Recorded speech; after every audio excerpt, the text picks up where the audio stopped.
Thank you. I rise in opposition to approving this permanent Republican tax break for Twinkies. That is exactly what this bill does.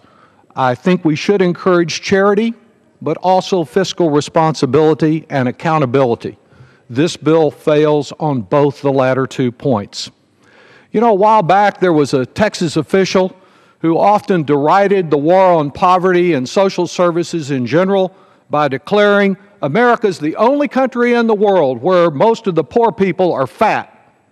Well, in more recent years, we've come to understand that the challenges of obesity and poverty are different faces of the same problem, that diabetes and hunger sometimes go hand in hand, as disadvantaged neighbors who too often lack enough to eat, too often make up for it with high sugary, fatty foods that provide temporary relief from hunger while making them more prone to disease. According to the American Heart Association, 1 in 3 American children are obese or overweight, and that's nearly triple the rate of 50 years ago. And 1 in 3 children will contract what was once called adult onset type 2 diabetes.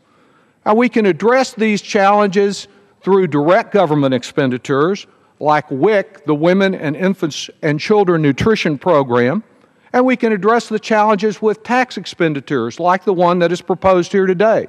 I happen to believe that we need both of them, that we should be encouraging food banks and the businesses that donate to them who do some excellent, some valuable work. We ought to encourage them to expand the work that they do. But when we tell a taxpayer that they don't have to pay the same taxes as their competitor if they donate for a good cause, we ought to be sure that that cause is good. Just as we scrutinize the WIC program and other food security programs to ensure no misuse, no ineligibility, we want to see that every one of those dollars spent is spent efficiently, we need to do some of the same with reference to tax expenditures, like that is proposed for permanent expenditure here. We need accountability, and you lose that when this and the other provisions are extended forever and never carefully evaluated.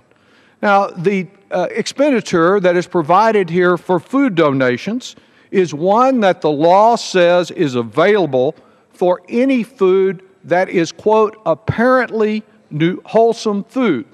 The only problem is that apparently wholesome food includes much food that is not actually wholesome. For example, some potato chips that have long since had their expiration date, they qualify. A can that fell off and was run over by the forklift and is very damaged, it qualifies. And most particularly, if you have candy at Halloween and you overstocked and you have a significant amount of candy left, or for the Easter Bunny, or at Christmas, the shelves at some food pantries overflow with these products. And why is that? Because the business that donates the Twinkies or the stale potato chips is entitled to deduct not the cost of what they cost that business, but twice the cost of what it cost that business, and this bill makes that permanent. Why should we, at a time of great fiscal concern, be paying twice the cost of stale potato chips and Twinkies and sugary, non-wholesome, and non-nutritious foods? Why should we be paying for that? It is a tax break that goes too far, that requires more careful evaluation. Indeed, one recent, actually I think it was 2011 NPR report was entitled, "Overburdened Food Banks Can't Say No to Junk," because some of the same retailers that they rely on and count on for wholesome food dump the Halloween candy, dump the Easter eggs there, and they're available and treated just the way that wholesome food is treated. I say, Mr. Speaker, let's encourage donating the good stuff, but let's not pay for the junk. And we have the power to correct that problem by, instead of having a flawed permanent bill, having one that is available for evaluation on a more regular basis, just as we do with reference to these other provisions.